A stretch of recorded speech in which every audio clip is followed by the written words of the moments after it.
Et bonjour à toute la Claudie. Aujourd'hui, sujet un peu sérieux. Avec les manifestations, il y a eu beaucoup de remous. Beaucoup de remous dans toute la France et on va en regarder quelques images. Mais du coup, à cause de ces remous, les fameux remous, Darmanin a des gargouillis dans le ventre et Macron aussi. Donc, ils veulent dissoudre les groupuscules de Black Bloc. On va regarder tout ça dans la Claudie et on va examiner un petit peu le discours de notre ministre de l'Intérieur. Ah non, Premier ministre, je sais plus. C'est qui Darmanin déjà? Il est ministre de quoi Darmanin? Hein? Il est quoi lui? Hein? Franchement, vraie question. Je suis un peu débile moi. Vous êtes déjà dans une Et donc voilà, bonjour la Claudie. C'est le petit générique, on va le travailler, hein. Là c'est le début et tout, commencez pas à dire ouais mais ton générique il est pas adapté. Oui on sait, fait pas 7 secondes pile poil, on va le travailler, on va l'améliorer, on va vous la mettre, bref. Écoutons notre ministre de l'Intérieur. Oui, c'est bien ça, il est ministre de l'Intérieur. Hein. Oui, je confondais avec le garde des Sceaux. Je me posais des questions. Je me disais, il est pas comme le garde des Sceaux. Hein. Il se ressemble pas du tout. Hein. Il a un physique plutôt allongé, alors que le garde des Sceaux, il ressemble plutôt à une bouboule. Donc, du coup, on va se mettre comme ça. Putain, on voit même mes colis là-bas. Bref, écoutons Gérald Darmanin. Merde, écoutons-le. Oh, tu parles, GG. Alors, s'il s'agit de manifestants qui veulent, même s'ils ne sont pas syndiqués, même si évidemment ils ne sont pas politisés, comme on dit, rejoindre les manifestations, notre devoir au ministère de l'Intérieur, l'honneur des policiers et des gendarmes, c'est évidemment d'encadrer ces manifestations qui font venir du monde, qui sont nombreuses à Paris et ailleurs, pour qu'ils le fassent en toute sécurité. Évidemment, la difficulté que nous ayons, c'est que des mouvements d'extrême gauche, d'ultra gauche, organisent un désordre et utilise en effet une forme de violence mimétique pour ensuite s'en prendre collectivement aux forces de l'ordre ou à des bâtiments publics. Ce qui est vrai, mais n'est-ce pas le but du coup de ces groupes Black Bloc quoi en fait, c'est un peu le but, c'est de mettre un peu la pression, donc voilà, est-ce que ça doit être considéré comme illégal? Peut-être, mais dans ce cas on peut plus faire de manifestation du tout, effectivement les débordements seront considérés comme tous illégaux ou criminels. Ce n'est pas ce que nous avons constaté jusqu'à présent, ça peut être le cas à la marge ici ou là, notamment dans la manifestation, la suite de la manifestation de jeudi dernier, où à Paris, monsieur le préfet de police pour en témoigner, ce constat a pu être fait, mais ce n'est pas ce que nous constatons aujourd'hui. En tout cas, ce qui est clairement documenté, comme nous disons au ministère de l'Intérieur, c'est qu'il y a à l'œuvre de très nombreux groupements ou groupuscules d'extrême gauche qui, sur les réseaux sociaux, dans le tréfonds de notre pays. Alors beaucoup sur Signal, beaucoup sur Telegram, etc. En fait, ils se sont beaucoup réfugiés sur des réseaux multiples pour multiplier le canot, rendre plus difficile le suivi de tout ça. Et effectivement, ça agace pas mal le ministre. Organise ces manifestations violentes avec des cibles organisées, explique à des manifestants comment s'en prendre aux forces de l'ordre et comment d'ailleurs y échapper et parfois évidemment apporte des soutiens logistiques, notamment en armes, contre ceux qui voudraient s'en prendre bien sûr aux policiers et aux gendarmes. Donc voilà. Et effectivement, on avait vu qu'il y avait pas mal de choses. Hein. Certains avaient des armures, d'autres avaient des boules de pétanque, des couteaux, des machins. Donc effectivement, c'est un arsenal relativement intriguant. Mais aussi, on est face à des policiers qui sont en armure et qui, résistent hein, forcément à des assauts relativement forts. Regardez par exemple ce petit moment de révolution. Des poubelles. Ça vient de l'anonyme citoyen. Donc là des poubelles hein, dans la gueule. Que des poubelles. Toutes les poubelles. Alors c'est vrai que là, ils doivent être agacés quoi.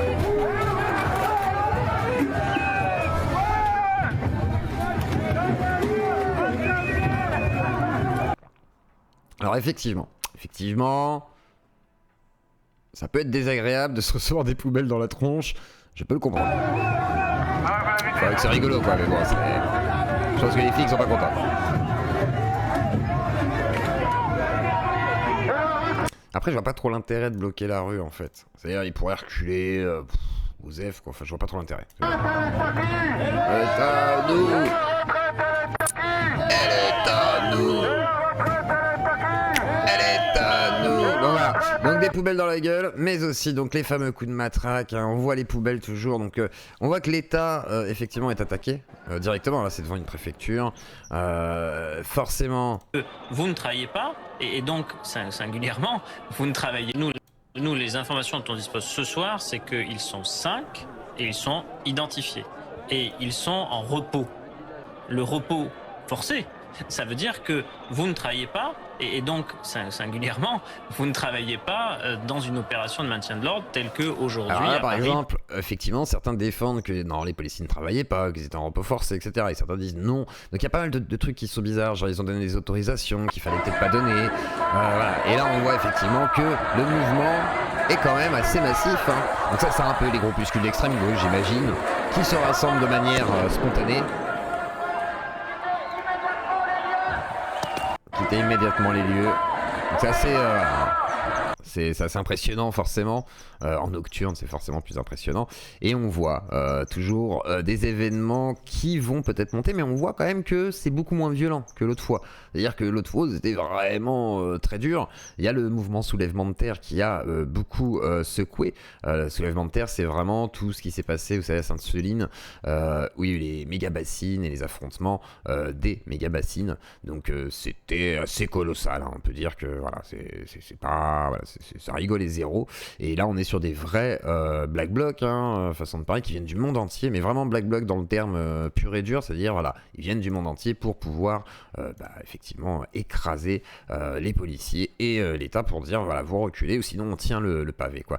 Et donc il y a une dissolution des soulèvements de terre engagés, décision salutaire, alors que le groupuscule d'ultra-gauche comme d'autres piétinent les lois et l'uniforme de la République sous couvert d'un pseudo-engagement écolo. Et on écoute Darmanin s'exprimer le 28 mars, donc hier, à l'Assemblée nationale.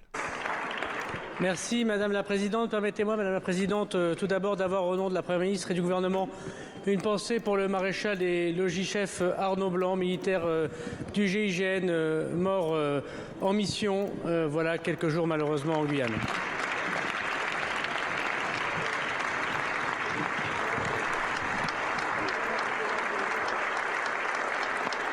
Un petit hommage à un militaire mort en Guyane, c'est plutôt normal. Hein,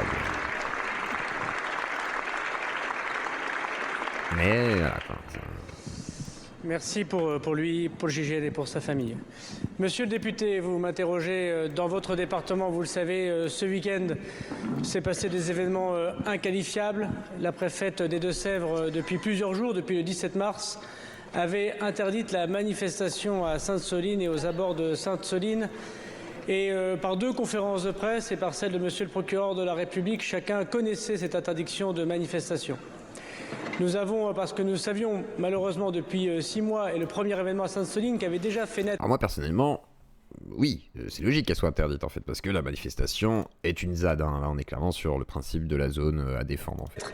61 gendarmes blessés, dont plusieurs très gravement, des confrontations radicales avec, comme vous l'avez dit, des violences inacceptables contre les biens et surtout contre les personnes. Évidemment, les 47 militaires de la gendarmerie, mais également plusieurs manifestants. Et je veux aussi avoir une pensée pour ceux qui luttent pour la vie en ce moment et pour les blessés. Et je veux dire, bien évidemment, notre compassion à chacune et chacun, puisqu'aucune cause ne peut justifier ces violences. Cependant, je constate comme vous l'extrême violence de certains groupuscules dont les services de renseignement démontrent qu'ils sont à la fois fichés par les services de renseignement, parfois depuis de très nombreuses années, et qui sont responsables de grandes violences. Et je pense notamment, évidemment, au groupement de faits des soulèvements de la terre. Plusieurs envahissements d'entreprises, plusieurs exactions fortes contre les forces de l'ordre, plusieurs destructions de biens, des centaines de gendarmes ou de policiers. Alors c'est vrai que, voilà, camion de gendarmes défoncé, hein, c'est assez impressionnant. Je sais pas si vous avez vu ces images, mais en gros le camion il est caillassé. Alors attendez, j'essaie de vous retrouver ça. Sainte-Soline, camion caillassé, caillou, on va mettre caillou. C'est assez impressionnant, hein. C'est genre, on dirait qu'il pleut dans le camion, c'est filmé par la police. Attendez, manifestation tourne à l'affrontement. Attendez, si vous voudrez que je trouve ça. Ah, je sais pas où c'est. Mais en gros, il y a des images de ouf. Regardez, c'était ça à peu près. Et je vous mets l'image comme il faut parce que sinon vous allez rien voir. Quand même, là effectivement c'est des groupes organisés, hein. Là ils sont organisés. Les tensions ils savent ce entre qu'ils font. police et manifestants ont déjà commencé. Les lacrymogènes et les tirs de mortier fusent dans l'air. À Sainte-Soline, petit village de l'ouest de la France, des militants écologistes sont déterminés à empêcher la C'est vraiment construction la guerre, de hein. méga-bassines. C'est vraiment Les autorités attendaient jusqu'à 10 000 manifestants un ce champ de samedi, bataille dont un incroyable. millier de militants Et radiés. vraiment incroyable, hein. On sait pas quoi penser. Et quand on voit ça, et on se dit, bon, franchement, est-ce que c'est tout à fait normal d'avoir une police autoritaire extrêmement forte? Ok, mais par contre, effectivement, vous avez des groupes qui en face sont extrêmement durs. Et on va voir qui sont ces groupuscules, et voilà, c'est ça les Les images que je cherche. casseurs Finira attaquent là-dessus. sans relâche. Ah merde, non, parce que c'est TF1 en fait. C'est TF1. Merde. Et c'est eux qui ont les images. Pourquoi j'ai mis TF1 moi aussi? Non, mais du coup, on va arrêter là-dessus, c'est bien. C'est très bien, c'est très bien. Bon bah, la bisou là, Claudie. Voilà, je vais faire un cut au montage, hein, parce que... Des bisous, mettez un pouce bleu, abonnez-vous.